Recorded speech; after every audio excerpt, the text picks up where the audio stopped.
Pra, në rast se dhe kjo bazë duhet mbaroj së ndërtuar në vitin 2030, pra i bie që ta ndërtojnë këtë bazë dhe pastaj të thonë rusëve merrni se neve nuk e duam më. Pra ky është koncept totalisht. Në Afganistan nuk se kjo është koncept pse ja dhanë rusëve as kinezëve.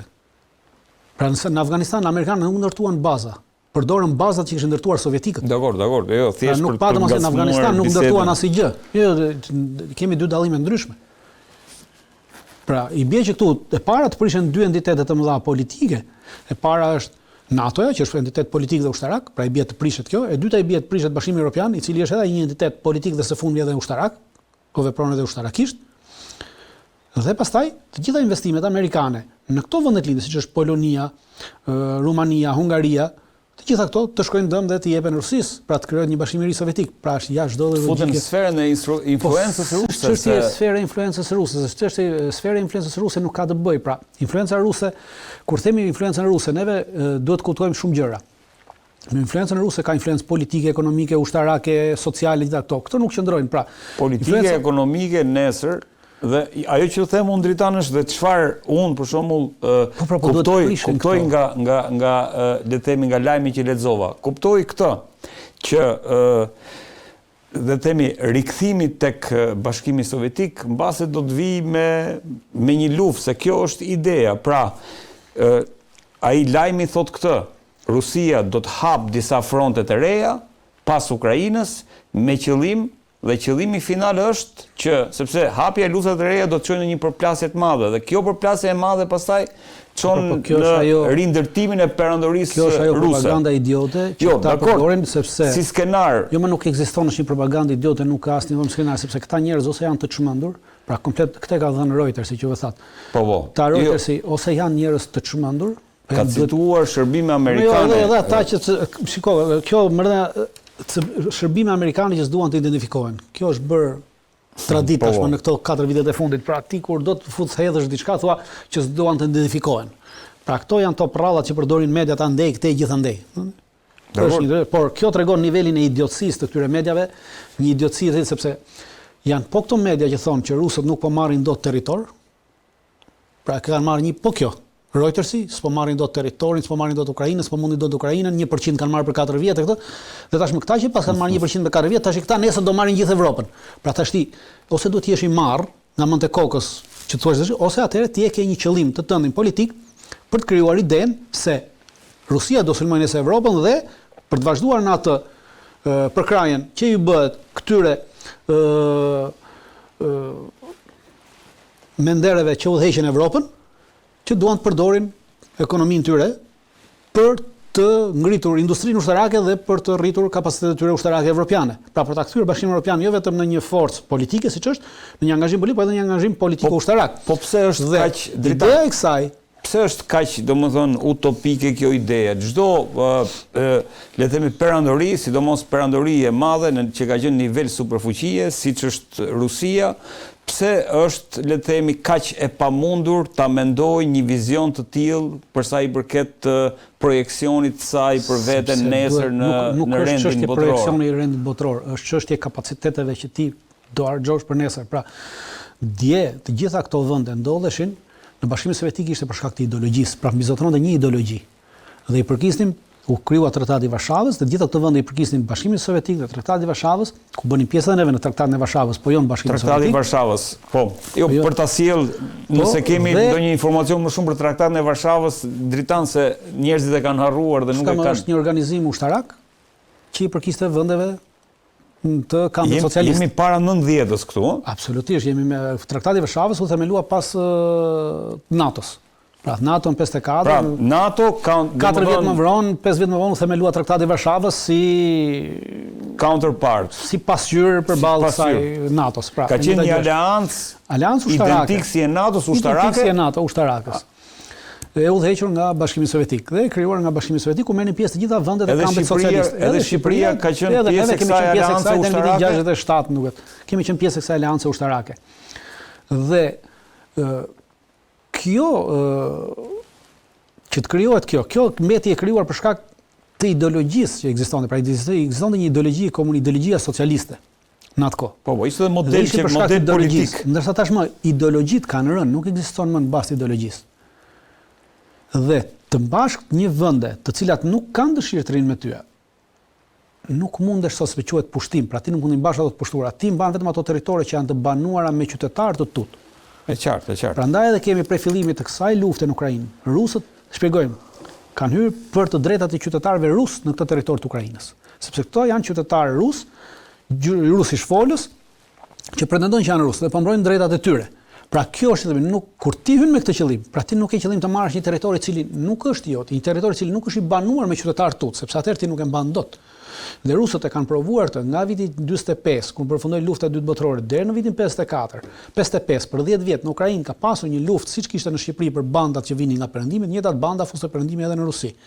Pra këtë lloj lufte ka provuar deri në 55 ka pasur luftë, ka pasur grupe të armatosura që futeshin në Ukrainë kryesisht dhe luftonin forcat ruse, sabotazhe gjithasesi ndodhin në Shqipëri. Diversantët nga 45 deri në 54 në Shqipëri ka qenë njëjta teori pra. Perëndimi përdori të njëjtën teori në të gjitha vendet e lindjes.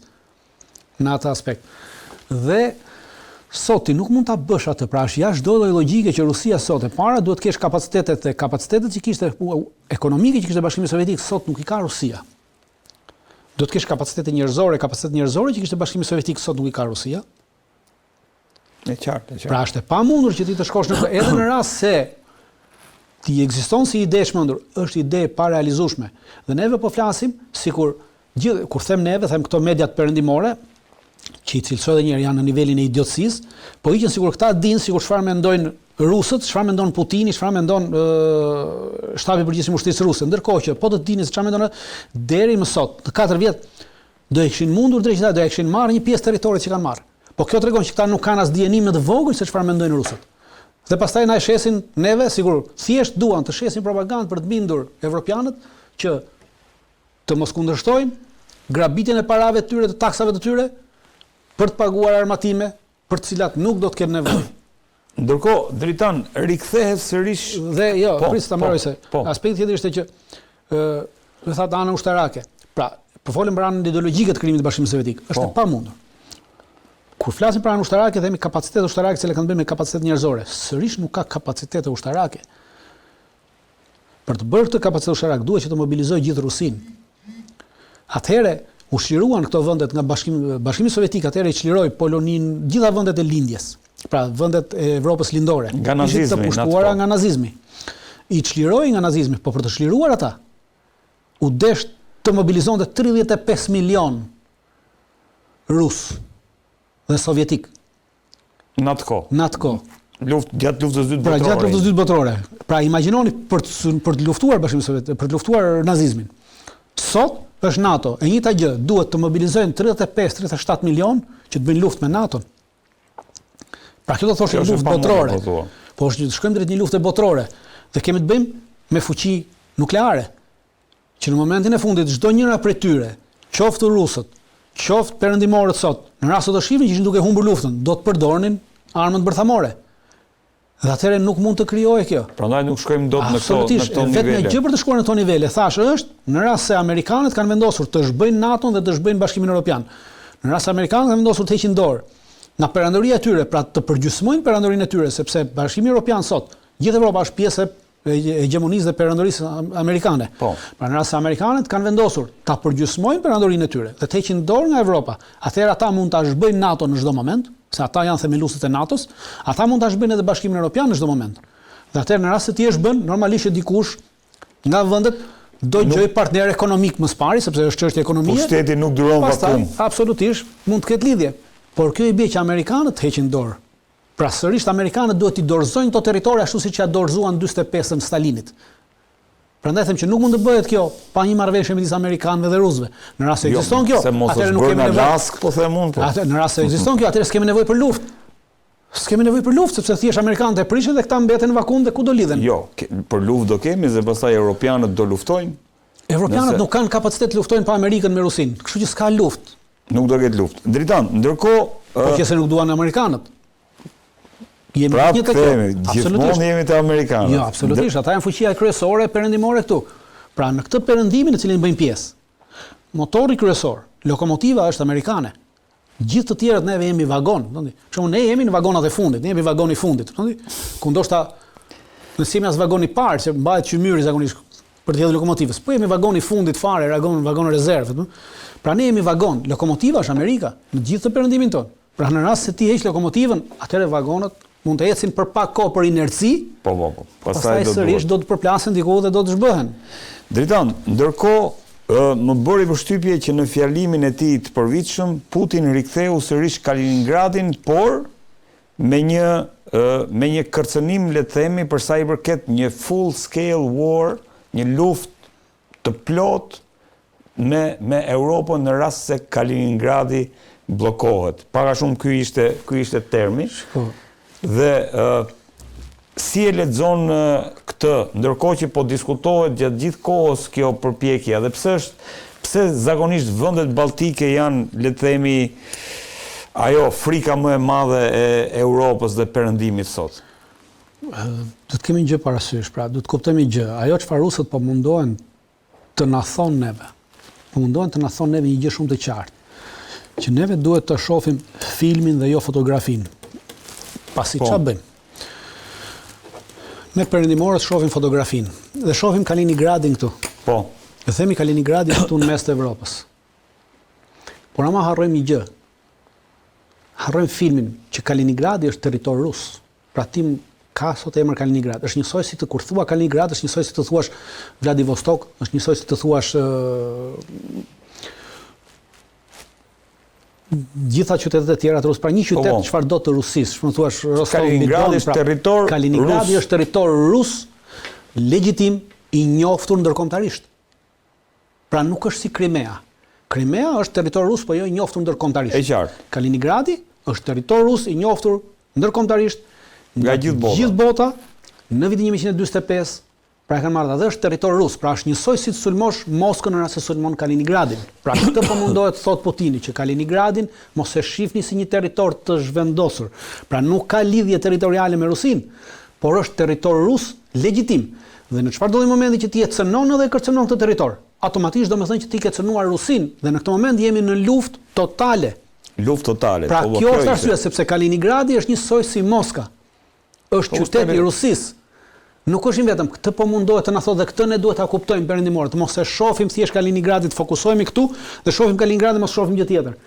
Jo. Në rast se e cënojmë Kaliningradin, në çfarëdo formë ose mënyre, kemi cënuar Moskën dhe në këtë moment jemi drejt një përplasje të madhe. A ka një skenar Dritan, sepse puna është se Putini, kjo deklaratë e Putinit nuk besoj që vjen. Kjo deklaratë e Putinit vjen pas deklaratave të generalit Donahu, komandanti forcave europiane amerikane për Evropën, vjen pas deklaratës një generali tjetër, vjen pas deklaratës një generali gjerman, shefi stabit mbrojtës gjermanit, cilët deklaruan në këto 3 muajt e fundit që ne kemi plane për sulmuar Kaliningradin, kemi plane për ta bllokuar Kaliningradin, pra këto janë idiotësira që nuk kanë ndodhur ndonjëherë në historinë e njerëzimit, në historinë ushtarake të njerëzimit deri më sot, që një ushtarak të dalë dhe thotë unë kam plan për të sulmuar këtë vend ose atë vend. Kjo është një nga ignorancat më të mëdha, pra jemi në nivelin më të madh të ignorancës njerëzore. Veprimtaria ushtarake është veprimtari sekrete. Çfarë do të plane që ti ke bërë, çfarë do ti e mban sekrete ti nuk del ta deklarosh. Në momentin që ti e deklaron, domethënë ti po jep atij mundësi tjetrit, mundësi të përgatitet për këtë veprimtari. Pra ti nuk ke hequr elementin e surprizës. Në veprimtarinë ushtarake, elementi i parë i godit është surpriza. Pra në rast se ka humbur surpriza, ka humbur iniciativa strategjike, pra ti s'ke iniciativë, në moment që ti e ke vënë ndjeni atë se çfarë ke ti ndër mend bësh. Automatikisht ti e ke humbur iniciativën dhe iniciativa e ka kaluar atij. Dhe në këtë moment rusët e kanë kapur iniciativën dhe po kërcënojnë. Ju provojeni, ne do ju sulmojmë. Pra jemi në luftë. Jemi në luftë totale. Pikërisht, pra kjo është sepse këta e kanë humbur iniciativën duke ia dhënë vet, duke dalë dhe deklaruar, biles generali Donahu dhe generali gjerman i jepnin edhe mënyra se si do ta bllokonin Kaliningradin. Pra po ta lexosh intervistën e tyre është për të vënë duar në kokë, mund thuash si vazhdojnë këta njerëz të jenë sot general akoma. Këta duhet ishin përzënë me shkelma nga zyrat e ushtrisë. Dhe duhet ishin hequr gradat e tyre. Asnjë ushtari nuk lejoi ta bëjë këtë. Sepse është nxjerrje, sepse derisa ti ke një plan, domethënë ti ke nxjerrë një sekret ushtarak. Dhe këta tregonin edhe mënyrën se si do ta bënin bllokimin e Kaliningradit. Pra është një çmenduri totale në aspektin ti kur e shef të punë. Dhe tashmë, në moment që ti ja vënë dieni atij, ti ke humbur iniciativën strategjike, i ka kaluar atij iniciativa strategjike. Dhe atë rusët kanë kapur iniciativën strategjike dhe po thonë që në momentin që ju e bllokoni, në momentin që ju e sulmoni, jemi në luftë totale, pikë mbaroj, s'kemi çfarë diskutojmë më. Prandaj po them që këtë duhet kuptojmë, që Kaliningradi është territor rus, nuk është si Ukrainë, nuk është si Krimea. Pra mos na ngarojmë Kaliningradin me Krimean. Atëherë në një sekond mund të kemi një luftë nëse në rast se evropianët do të gabojnë, të realizojnë ato plane që kanë deklaruar se i kanë. Atëherë po, ne do të hymë në një luftë, po kjo luftë nuk do të thotë se shiku është Rusia, shiku është Kaliningradi. Rusia mund të sjellë forca në Kaliningrad me anë të detit, por do të kemi një përzierje sepse vendet balltike, pse vendet balltike, sepse forcat që ruse që mund të vinë duhet vinë vetëm nëpërmjet detit baltik. Dhe nëpërmjet detit baltik i bie që Estonia, Lituania dhe Lituania të mundohen ta bllokojnë flotën ruse për të sjellë ndihma ushtarake në Kaliningrad. Dhe në momentin që të mundohen ta bllokojnë flotën ruse, atëherë Rusia do të sulmojë Estoninë, Lituaninë dhe Letoninë. Dhe këto vende Rusia nuk i ka për gjë sepse të treja këto vende së bashku kanë 15.000 forca në total. Kanë çuar edhe gjermanët 5.000 për 20.000 forca. Kanë edhe amerikanët një 1.500 forca, pra në sasia e forcave që ekziston në këtë territor. Është aktualisht diku të rreth 12.000 forca. Ndërsa rusët kanë në Sevastopol kanë armatën e tretë, armatën e parë, nuk e mbaj mend, e cila ka në kapacitetin e saj 125.000 forca ushtarake. 125.000 forca në kufi me këto tre vende. Me këto dy vende. Dritan, po pse e përjashton skenarin e forcave e trupave ruse nga Rusia në Bielorusi, në Kaliningrad? Jo, nuk kalojnë dot sepse territori që është këtu, po tash. Atëherë, ky territori që rrjedh këtu, Kaliningradi, ka një kalim këtu ekziston një hekurrudhë e cila kalon nëpërmjet Letuanisë dhe kalon në Bielorusi. Dhe kjo hekurrudha është marrë vesh ndërkombëtarisht që nuk bllokohet hekurrudha që bien gjitha madhrat për Kaliningrad. Vinë nga Rusia madhrat. E vetmi hekurrudha që kalon këtu, kurse gjithë pjesa tjetër e territorit. Komplet ky territori që vetëm këtu është Polonia, kjo këtu poshtë. Poloni, Lituani, Bielorusi, pra gjithë ky territori këtu. Është një territori pa kalueshëm, se është territori quhet swap, pra është territori bërë nga shkëmbimi. Jo shkëmbimi. Gjithë ky territori këtu është territor me kënet. Është gjithë kënet. Komplet ky territori, si në anën e Polonisë, si në anën e Lituanisë, është kënet. Është kënet dhe pyje kënetore. Pra thonë kënet, dhe është e pamundur që ti të kalosh këtu me tanke, me trupa, pra është si një kufi, është një si barrier që funksionon në këtë territor, edhe këtu, pra edhe kjo pjesa këtu që është edhe këtu pjesa e Polonisë. Vetëm kjo pjesa këtej Polonia mund të kurse pjesa më e madhe që është deri këtu është si kënetore. Është kënetore dhe është e pakalueshme, quhet Suwalki Gap. Pra, territori Suwalki është i gjithë ky territori këtu dhe është i pakalueshëm për trupat. Pra nuk mund të futesh automjete, nuk mund të futesh tanke, nuk mund të futesh blinda, nuk mund të futesh asgjë. Një njeri në këmbë mund të kalojë, por në këmbë është e pakalueshme në këmbë, sepse është kënet. Pra është e pamundur të kalojë. Për këtë arsye, por rusët do të reagojnë duke sjellë trupa këtej dhe duke goditur me raketa dhe me aviacion këto vende, pra Poloni, Lituania, në rast se ndodh, sepse nga Polonia dhe nga Lituania mund ndodhi sulmi. Nuk mund ndodhi nga asnjë vend tjetër. Po unë nuk besoj që polakët do ta lejojnë. Dhe nëse këta përfshihen Rusia automatikisht do t'i godasi këto tre vende, pra Lituanin dhe Estonia do të përfshihen totalisht, sepse do të kërkohet dhe Evropa do t'i kërkojë këtyre vende që të bllokojnë anijet ruse që kalojnë në detin Baltik. Dhe në rast se këto do tentojnë atëherë. Këto janë vendet NATO-s, Dritan? Këto janë vendet e NATO-s, por atëherë kemi një deklaratë amerikane, në rast se mbani mend kur erdhën në fillim kjo të administrat Trump, që tha që ne do ta shohim me vëmendje çdo lloj veprimi rus ndaj vendeve të NATO-s, pra në rast se nuk është provokim, ne do i mbështesim. Pra, por në moment që ti sulmon Kaliningradin, është provokim, po. Atëherë është provokim dhe Shtetet Bashkuara të Amerikës nuk e mbështesin këto vende të NATO-s, do mbeten vetëm në luftën me Rusinë. Dhe këto territore si Estonia, Letonia dhe Lituania do humbasin shumë. Pra mund të humbasin gjysmën e territorit tyre ti marrë Rusia, se nuk ka problem për ti marrë, sepse gjysma e popullatës është ruse në të territori, është rusofolse. Dhe shkon Rusia nga cepi Azis atje te cepi. Bëhet akoma sot për sot është vendi më i madh me shtrirjen më të madhe botërore. Jo, tu kalon nga cepi botërore, pra nuk është problem, por kjo është idiotësia e evropianëve. Që po bëjnë, pra japin këtë mundësi dhe mbeten nesër, pra vetëm në rast se ata e sulmojnë Kaliningradin, në rast se ti e sulmon Kaliningradin, ke sulmuar Rusinë, në këtë moment NATO nuk funksionon më. Mund të funksionojë Bashkimi Evropian, por NATO jo. Dhe kur them NATO, do të thonë që Shtetet Bashkuara të Amerikës nuk do t'i vinë në ndihmë dhe nuk do të hyjnë në këtë luftë me Rusinë për shkak të këtij veprimi. Dhe kjo do sjellë zhbërjen e Bashkimit Evropian. Dhe në rast se kjo ndodh, dhe në rast se Shtetet Bashkuara të Amerikës e nxisin këtë lëvizje për të sulmuar Kaliningradin, do me thënë që atëre vinte ajo që thoni juve, që ka një marrëveshje të fshehtë midis rusëve dhe amerikanëve për të zhbërë NATO-n dhe për të zhbërë Bashkimin Evropian. Dhe pastaj mund shkojmë krijojmë Bashkim Sovjetik,